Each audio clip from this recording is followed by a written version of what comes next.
Today, we come together as the stakeholders, ranging from the state and the non-state actors, including the civil society organization, academic institutions, the private sector, with the sole aim to validate the national women's economic empowerment draft policy.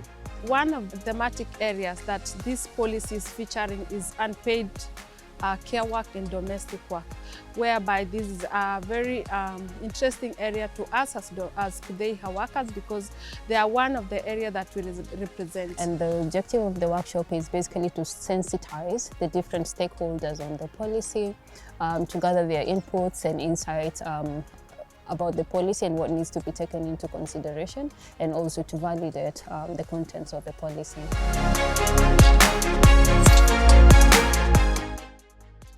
Now, somewhere in 2021, we stumbled upon this document on the Women's Economic Empowerment National Policy.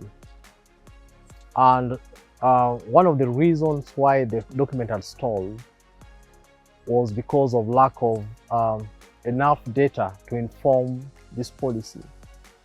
But also, a lot of advocacy work around creation of this policy was disjointed. And therefore, we came together as like-minded organizations, 18 in number.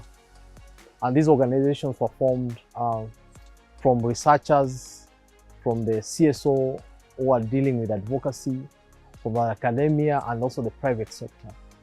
So this mosaic of organizations was critical in the sense that we brought in the researchers and the academia to feed the data gaps and the evidence that had installed the document around women's economic empowerment policy.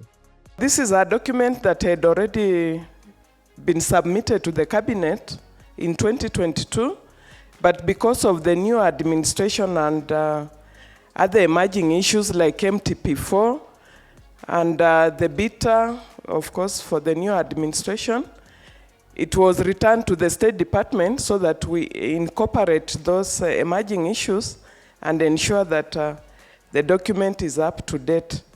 Upwards of 15 sectors that the policy has recommendations and actions and what is going to be done. Those sectors, as sectors, not an expectation that State Department for Gender is the one going to implement, because a lot of the things can only be implemented by the sectors that are supposed to follow up. For instance, things to do with energy can only be implemented by the sectors dealing with that agriculture, the agricultural sector. So this policy should be able to make that kind of change, because after it is promulgated, then these sectors will have a meeting under the directorship of the State Department for Gender and commit to actions that fall within their sectors. The policy gives a framework of all initiatives or interventions that are geared towards empowering women economically. So having that, comprehensive framework on the different issues and barriers that contribute to the lack of women economic empowerment, then ensures that when we design our programs, let's say as OXFAM, we take that into consideration. We look at the policy, we look at the issues that are being identified as part of the policy and try to address those issues. We also then have an overall goal that we are all trying to contribute to as OXFAM, as other civil society organizations, businesses, and even the government.